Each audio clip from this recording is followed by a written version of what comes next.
TV one के निहायत दिलचस्प ड्रामों और एंटरटेनमेंट से भरपूर शोज किसी भी वक्त देखने के लिए हमारी वेबसाइट विजिट करें या हमारे यूट्यूब चैनल को सब्सक्राइब करें और बेल आइकॉन पर क्लिक करें। मोहब्बत खेल तमाशा है। ठीक कहा तुम, सब कुछ खत्म हो चुका है, लेकिन मेरे सच्चे जज्बात के साथ खेलने का हक किसने दिया था तुम्हें? तुम मिडिल क्लास लोगों का ये अंधी मोहब्बत और सच्चे जज्बात का सिलसिला अभी तक खत्म नहीं हुआ। हाँ? ये सिलसिला खत्म हो भी नहीं सकता। हम मिडिल क्लास लोगों का यही तो प्रॉब्लम है कि हमारे यहाँ ब्रेकअप्स नहीं होते। हम बीच राह किसी को छोड़कर नहीं चले जाते, और अगर कोई हमें छोड़ भी देना तो हम उसकी राह की धूल से लिपटे रहते। तो लिपटे रहो ना उस रास्ते की धूल से। मुझे तुम्हारी कोई परवाह नहीं है, और आइंदा मुझसे राब्ता करने की कोशिश मत करना, वरना क्या कर लोगी तुम?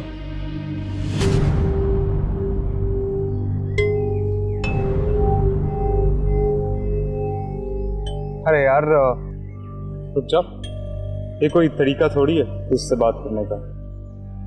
What is the problem? कोई मुझे कुछ बताएगा? कोई प्रॉब्लम नहीं। मैं तो सिर्फ ये जानना चाहता था कि आखिर ऐसा क्या हो गया कि चंद दिनों में पूरी काया ही पलट गई। मिल गया ना तुम्हें, तुम्हारे सारे सवालात का जवाब मिल गया ना, तो यहाँ खड़े क्यों हो? जाओ ना, जाते क्यों नहीं हो? Relax, guys. Relax. Take it easy, bro. Take it easy. अब तुम्हारी बारी है मेरे दोस्त, लेकिन मेरी एक बात याद रखना, जो लड़की मेरी नहीं हो सकी ना, वो तुम्हारी भी नहीं रहेगी। जबान संभाल के बात करो। तुम बिल्कुल बेफिक्र रहो, आज के बाद तुमसे कभी कोई बात नहीं होगी। सिर्फ एक सवाल था मेरे पास, जिसका जवाब तो मैं देख रहा हूं। देखो यार, जो हो गया सो हो गया, अब जाने दो। जाने दी।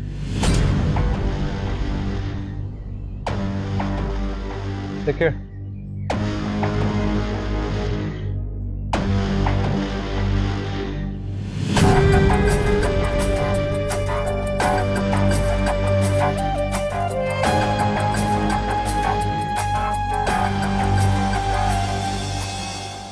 खुदा जाने मोहब्बत में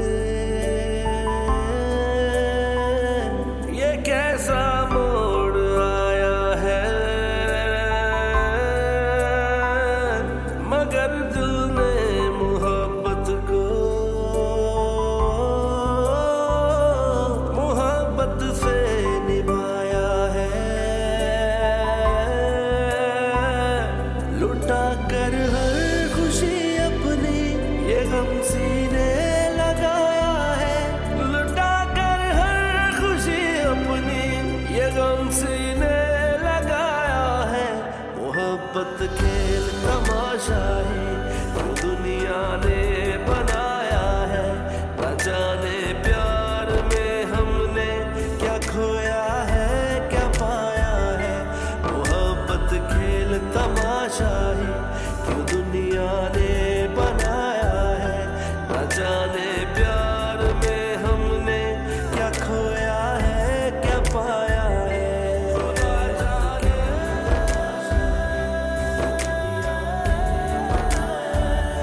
खुदा जाने, खुदा जाने। ये सब क्या था?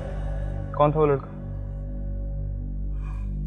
कोई पागल था, ये सब उसका पागलपन था। ये तो अच्छा हुआ कि मैं आ गया।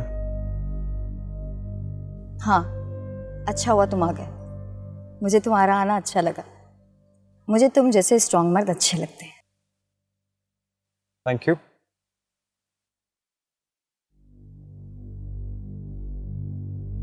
मुझे तो ठीक लड़का लग रहा था। हाँ, थोड़ा गुस्से में था।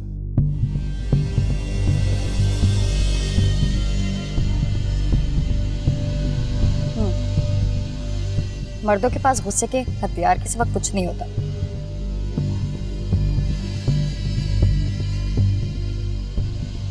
सामने मौजूद औरत पर रोब जमा के उसे दबाने की कोशिश करते हैं।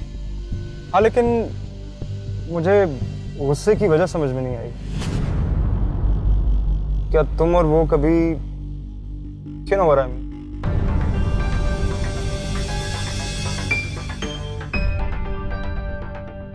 तुम मरियम को जानते हो? शायद तुम्हारी यूनिवर्सिटी में ही पढ़ती थी। उसी का भाई है ये बाबर। अच्छा, फिर? तो फिर क्या, मरियम और सिकंदर की शादी में हमारी मुलाकात हुई। उसके बाद से वो मेरे पीछे ही पड़ा हुआ है। स्टूपिड, बिल्कुल अच्छा नहीं लगता मुझे। मरियम और सिकंदर, और क्या जानती हो उनके बारे में? क्या जानती हूँ?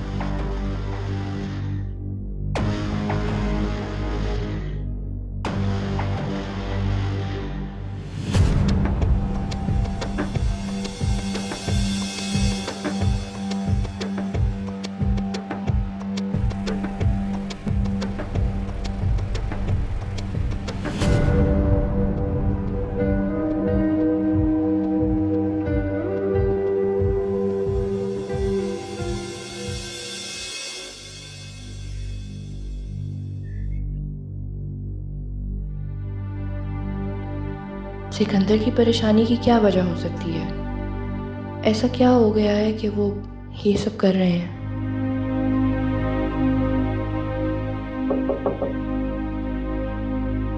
यस, बैठे। मैडम, ये सारा अहवाल है उस चोरी की गाड़ी का। इंपोर्ट तो हुई है लेकिन ड्यूटी पे नहीं हुई, और अभी तक अनवर जमील के नाम पे रजिस्टर्ड है, और आगे सेल भी नहीं हुई। तो इसका तो मतलब है कि गाड़ी तो चोरी हुई ही नहीं। वो कैसे? देखिए, गाड़ी की वैल्यू एटलीस्ट 50 लाख से भी ज्यादा की है, प्लस इट्स एंटीक। और आम इंसान के पास रोटी खाने के भी पैसे नहीं है। एग्जैक्टली, कोई शौकीन ही होगा जो खरीदेगा, और वो क्यों बगैर रजिस्ट्रेशन के इमदाद हुसैन से गाड़ी लेगा? उसे क्या पड़ी है कि वो एक्साइज और ड्यूटी के चक्रों में उलझे? इसका मतलब है ये कल हम कोर्ट में साबित करेंगे। साबित करना मुश्किल होता है, सवाल उठाना बहुत आसान है। हम उनको मुश्किल में डालेंगे।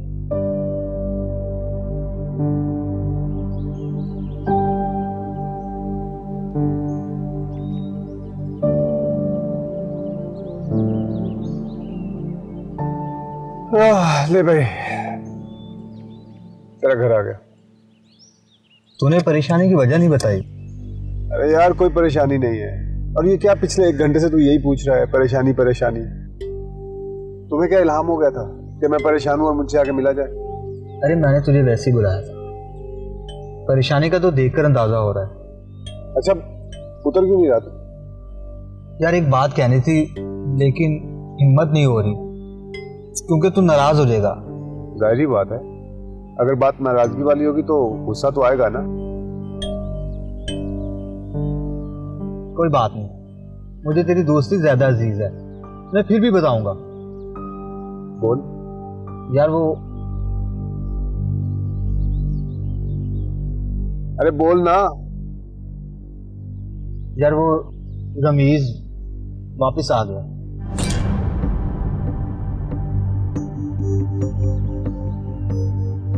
सॉरी यार, आई एम वेरी सॉरी।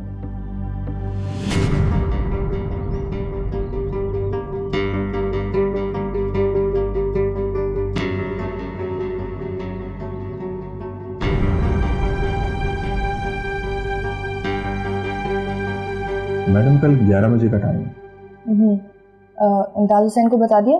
जी बता दिया था।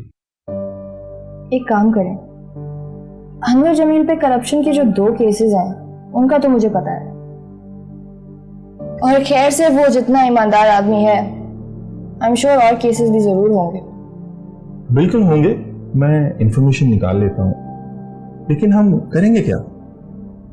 हमारे यहाँ बस दूसरों पे उंगलियां उठाई जाती हैं, लेकिन जब ये कहा जाता है कि भाई साहब अपने गिरबान में भी झांक के देखो। समझ गया मैडम, हो जाएगा। कैसे करेंगे आप? मैडम मेरा एक दोस्त है टीवी रिपोर्टर, हाँ, उनके पास ये जितने भी पॉलिटिशियन होते हैं ना, सबका कच्चा चिट्ठा उनके पास होता है। बस जरा आवाम को कम कम बताते हैं। ठीक हो गया। एनीवेज ये भाषण पर कहीं नजर नहीं आ रहा आजकल। पता नहीं आजकल बता के नहीं जाता।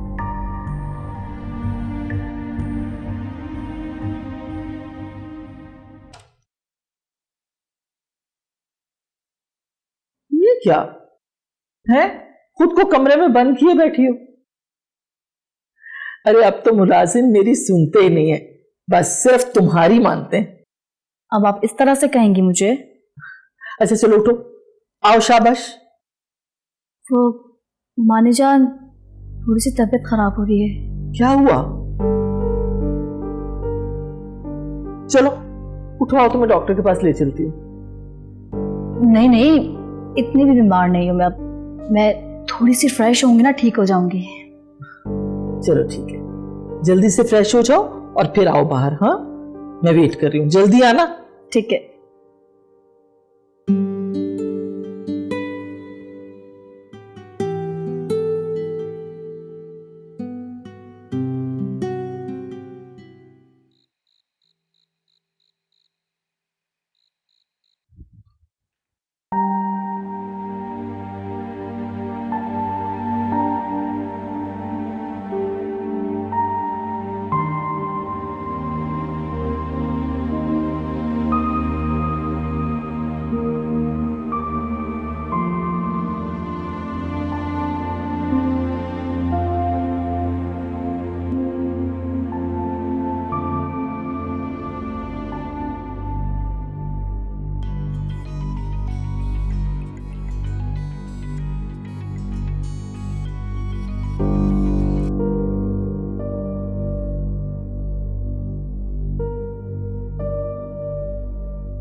अंकल।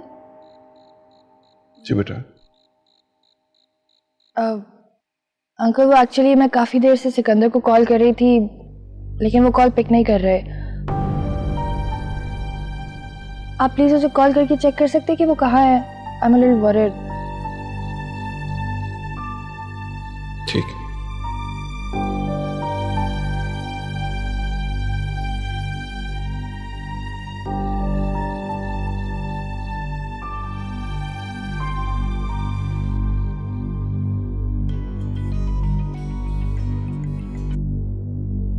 जी डैड।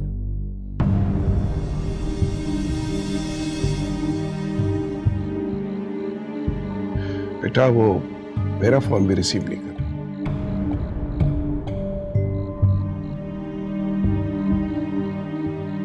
तुम जाओ, मैं देखता हूं।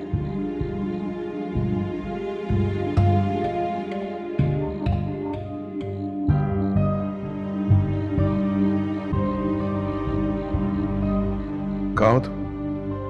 डैड मैं एक काम से बाहर आया हूं। कि उसकी कॉल रिसीव नहीं कर रहे तुम? अब अगर उससे ये पता चलता कि तुमने मेरी कॉल रिसीव की है और उसकी नहीं, तो बात संवरती या बिगड़ती? जैसा भी है घर आओ, बैठ के उससे बात करो।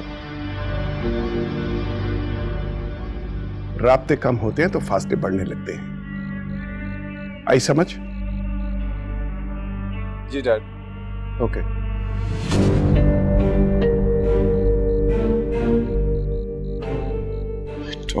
क्या हो रहा है?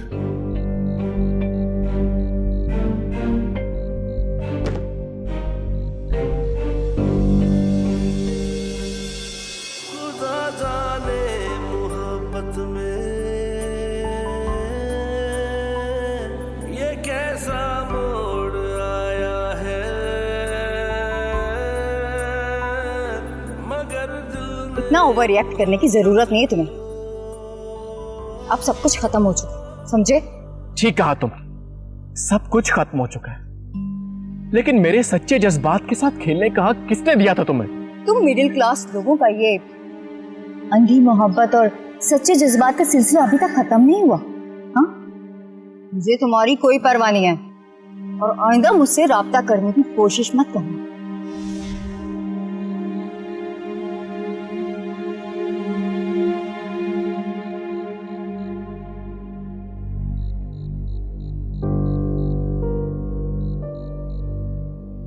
क्या सोच रहे हैं? कुछ नहीं। जब आपने अपनी और तानिया की मोहब्बत जो कभी थी, जब आप मुझे उसके बारे में बता सकते हैं तो अपना दर्द भी शेयर कर सकते हैं आप मुझसे।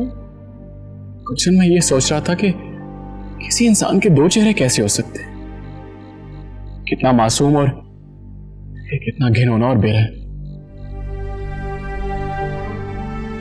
तुम्हें पता है, तानिया आज मुझे मिली थी। क्या कहती है? उसे कुछ कहने की जरूरत ही कब थी, कोई और था उसके साथ। कोई बात नहीं, इंसान वही करता है जो वो अपने लिए सबसे बेहतर कर सकता है। मैं अपनी चाय लेकर आती हूँ।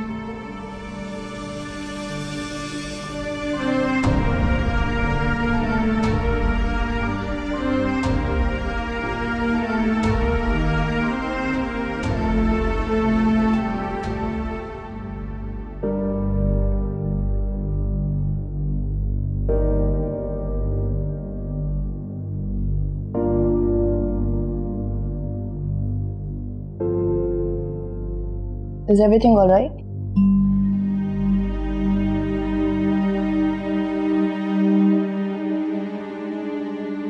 सिकंदर और परेशान, ये तो वाकई में परेशानी की बात है। क्या हुआ? अरे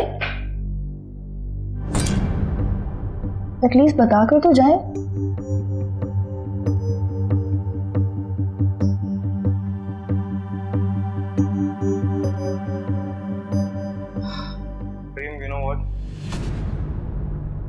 I could have taken a stand for you. मुझे तुम्हारे लिए स्टैंड लेना चाहिए।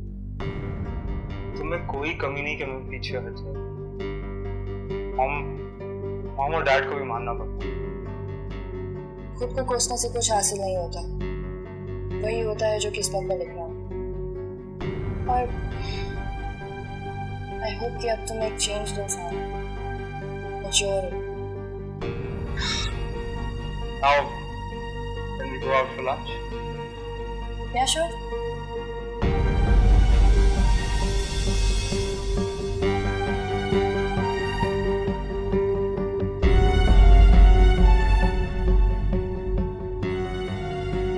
तो आप इसका जवाब चाह रहे हैं मुझसे?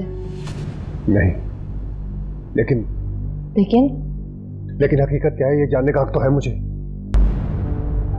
चलें फिर मुझे एक बात बताएं, जब आपने ये ऑडियो पहली बार सुनी तब आपने क्या सोचा?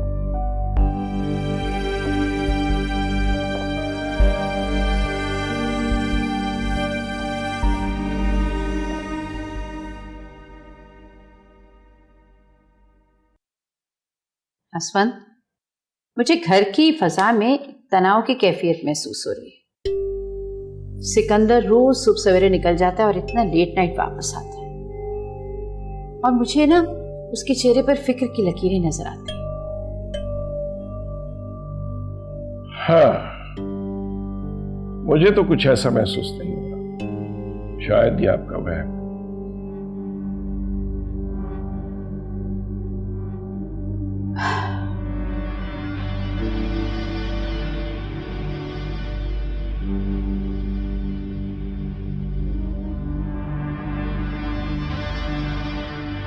असवंत,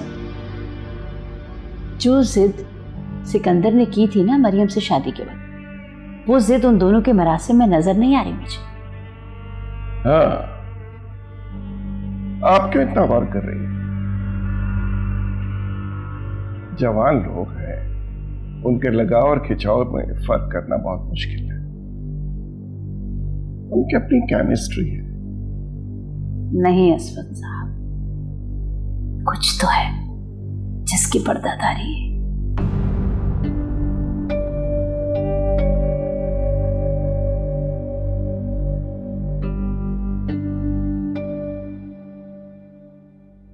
अगर तुम मेरे रिवायती किस्म की औरत होती तो आपके इस सवाल पे खूब ववेला मचाती।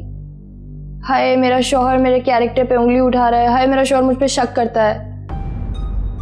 एनीवेज, यू नो, अगर ऐसी ही कोई कॉन्वर्सेशन मैंने आपकी किसी और लड़की के साथ सुनी होती तो मैं भी आपसे यही सवाल करती। गुफ्तगू ही ऐसी थी। लेकिन मैं आपसे ये कहना चाह रही हूँ कि ये सब सियाको सबाक के बगैर है। ये तुम्हारी वकीलों वाली जुबान मेरी समझ में नहीं आती है। क्लियर बात करो। तो क्लियर बात ये है कि इन 3 जुमलों से पहले और बाद वाले जुमले कहाँ हैं। और मैंने कभी इस चीज़ से डिनाई नहीं किया कि रमीज़ मुझसे शादी करना चाहता था, मगर था का मतलब था ही होता है। सिचुएशन और सर्कमस्टांस की वजह से वो अपनी कमिटमेंट पूरी नहीं कर सका। लेकिन फिर आप आए मेरी ज़िंदगी में, आपने अपना हाथ बढ़ाया और मैंने मजबूत हाथ थाम लिया। तो फिर ये मिजाजी खुदा साहब जब वो इतने टाइम बाद पाकिस्तान वापस आया तो जहाँ सबसे मिला मुझसे भी मिल लिया। हाँ, उसने अपने दिल की कुछ बातें कह दी, पर एटलीस्ट आपको तो ये बात पता होनी चाहिए कि मेरी तरफ से ऐसी इंटेंशन नहीं थी, ना ही कभी थी, ना ही कभी हो सकती है। और कुछ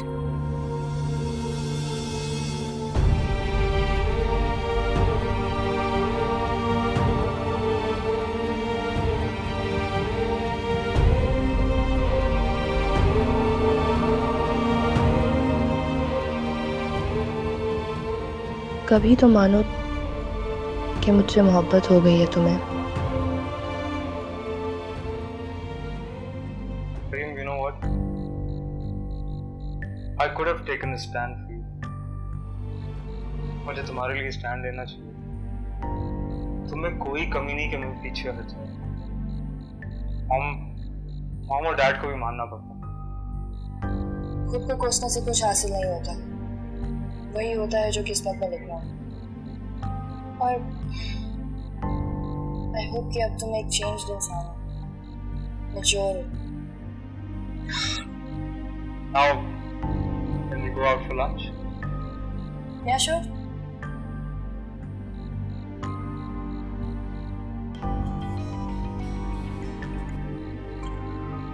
हाँ बोलो, किसका नंबर था? Are you sure? पक्की बात है ना? अच्छा ठीक हो गया। हाँ मिलते हैं इसी वीकेंड पर। Okay bye.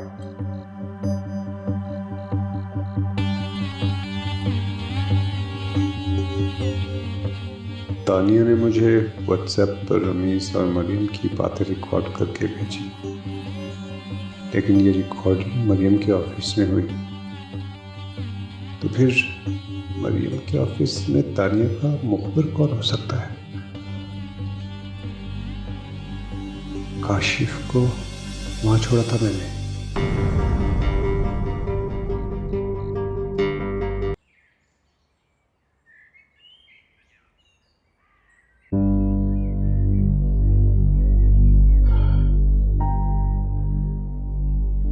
सिकंदर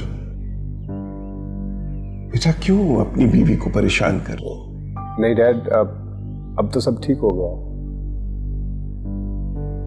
गलती मेरी ही थी। गुड।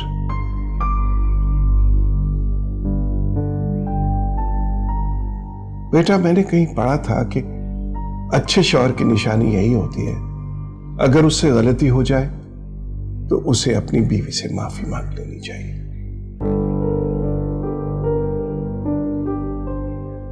और अगर उसकी बीवी से गलती हो जाए तब भी उसी को माफी मांगनी चाहिए।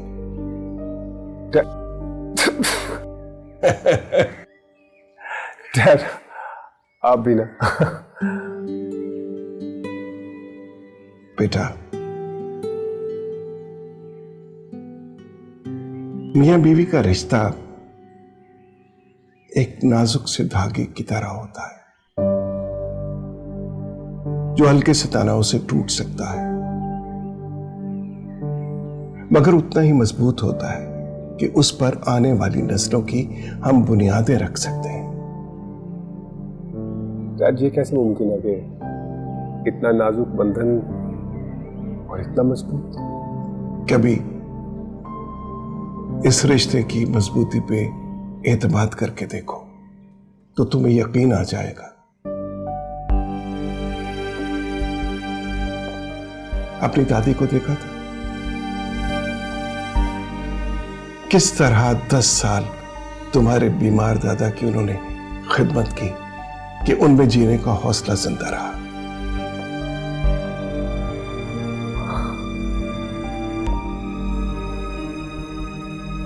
Thank you dad and I am sorry. ये आई एम सॉरी वाली लाइन अपनी बीवी से कहना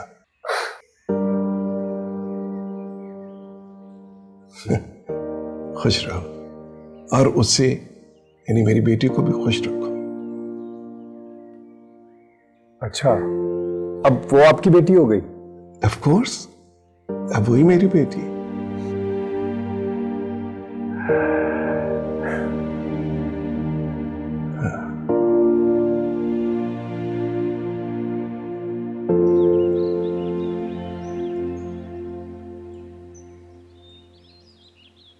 डैड मेरा ख्याल है कि आप अपने क्लाइंट से कहिए कि किसी और वकील को हायर कर लें।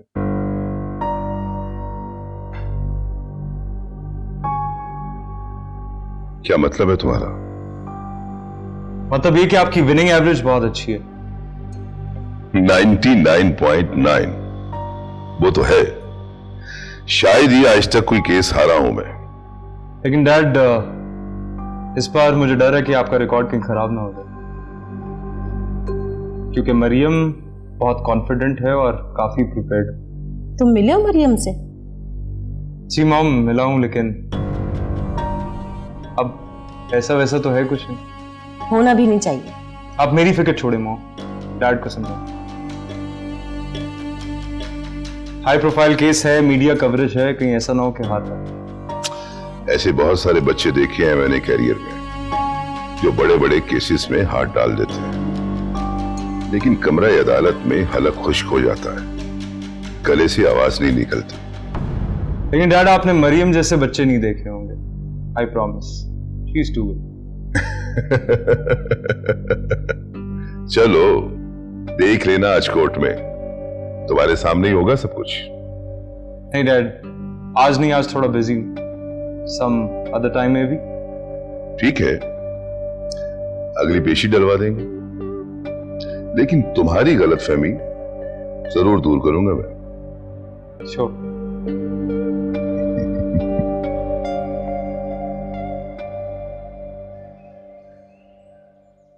सर वो हमारी जमानत तो खत्म नहीं होगी, मुझे डर लग रहा है। तुम्हें डरने की कोई जरूरत नहीं है, तुम्हारी जमानत कैंसिल नहीं होगी, क्योंकि मैडम ने तुम्हारा केस बड़ा मजबूत कर दिया है। मुझे तो लगता है कि अनवर जमील को ना लेने के देने पड़ जाएंगे। हमें उससे कुछ नहीं लेना देना, बस हमारी जान छूट जाए। अस्सलाम वालेकुम। वालेकुम अस्सलाम। हाँ प्लीज ऐसे खड़े मत हुआ करें, मुझे अच्छा नहीं लगता, प्लीज बैठे। कैसी हैं आप? अब बहुत खुश हूँ, बहुत मेहरबानी आपकी। और जिब्रान, क्या तैयारी है? मैडम आपकी एडवाइस के मुताबिक डॉक्यूमेंट्स की फाइल रेडी है। गुड, निकालो, मैं आ रही हूँ। जी। ये लीजिए, ये आप रखिए, इस पे एड्रेस और फोन नंबर है, इस पे कॉल कर लीजिएगा और इस एड्रेस पे चले जाइएगा। रहने का इंतजाम भी हो जाएगा और जॉब भी, क्योंकि इस पेशी के बाद आप दोनों की हिफाजत और भी जरूरी हो जाएगी। एनीवेज, आप दोनों प्लीज बैठे, मैं अभी आती हूँ, फिर कोर्ट चलते हैं।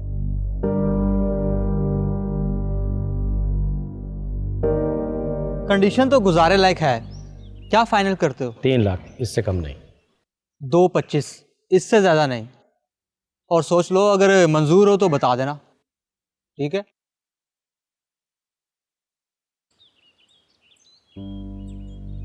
सरप्राइज? तू कहाँ? सरप्राइज तो भी बाकी है। गाड़ी खरीद रहे हो? अभी सौदा तय नहीं पाया। बड़े पैसे आ गए हैं तुम्हारे पास। कितने में खुद को बेचा है तुमने? मतलब मैं समझा नहीं। समझाता हूं। मैंने तुम पर एतमाद किया और तुम्हें अपनी बीवी के साथ काम पर लगाया। कोई भी अपनी बीवी के मामले में ऐसे नहीं करता, लेकिन मैंने तुम पे एतमाद किया। और तुमने क्या किया? तुमने तानिया के साथ मिलकर मेरे और मरियम के दरमियान शक का बीज बोया। नहीं यार, तुझे जरूर कोई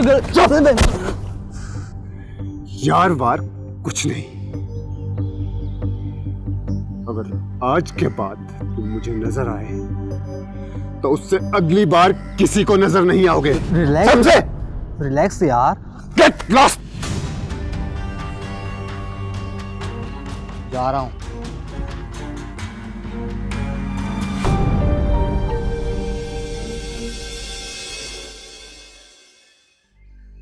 पिछली पेशी पे मुअज़्ज़ज़ अदालत ने मुल्जिम इमदाद हुसैन की बेल ग्रांट कर दी, जो कि यकीनन जज साहब आपकी सवाबदी थी। लेकिन शायद यह फैसला जल्द हो गया था, जबकि पुलिस की तफ्तीश अभी जारी थी। और मेरी मुअज़्ज़ज़ अदालत से गुजारिश है कि जब तक मुल्जिम से चोरी का माल बरामद नहीं हो जाता, इसकी जमानत मंसूख करते हुए इसे पुलिस कस्टडी में रखा जाए, इससे पहले कि यह कहीं रूपोश हो जाए और सजा का अमल तात्तुल का शिकार हो जाए। That's all, my lord.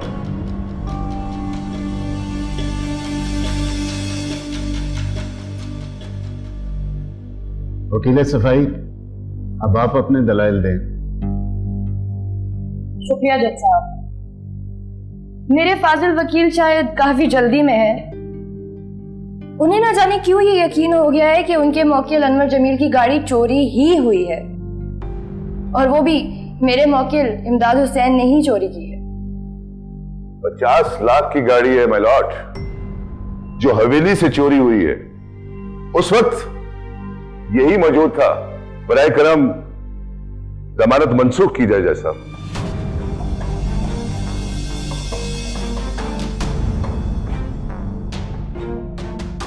जज साहब, मेरे फाजिल वकील कह रहे हैं कि उस गाड़ी की कीमत 50 लाख से ज्यादा है।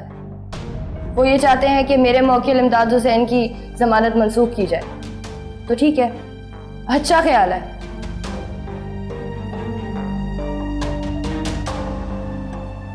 काइंडली चेक किया जाए जज साहब।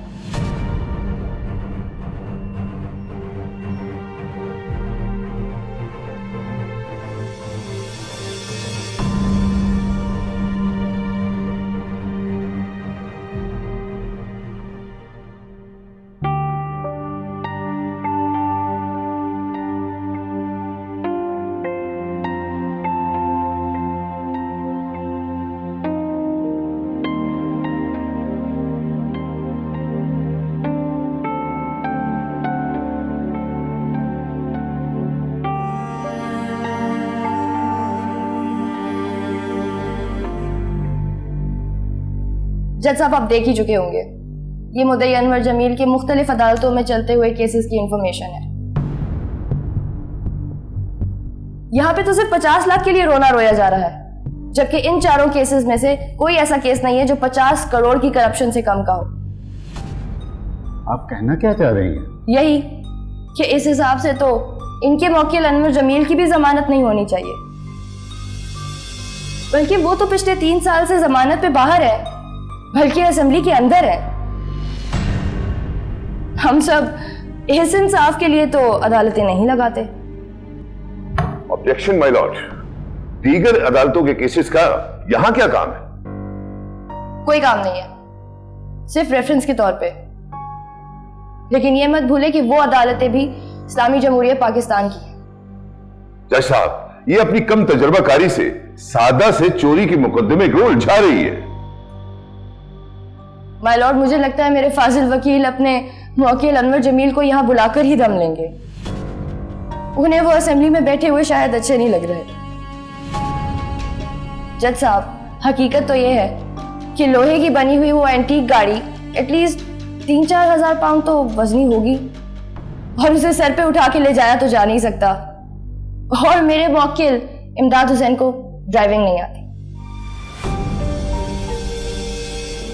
जज साहब, मेरी अदालत से ये मुअद्दबाना गुजारिश है कि अगली पेशी पे मेरे फाजिल वकील के मुवक्किल अनवर जमील को बुलाया जाए, ताकि मैं अपने आखिरी विटनेस को पेश करके इस पूरे केस को वाज़े कर सकूं। That's all, Your Honor. Thank you.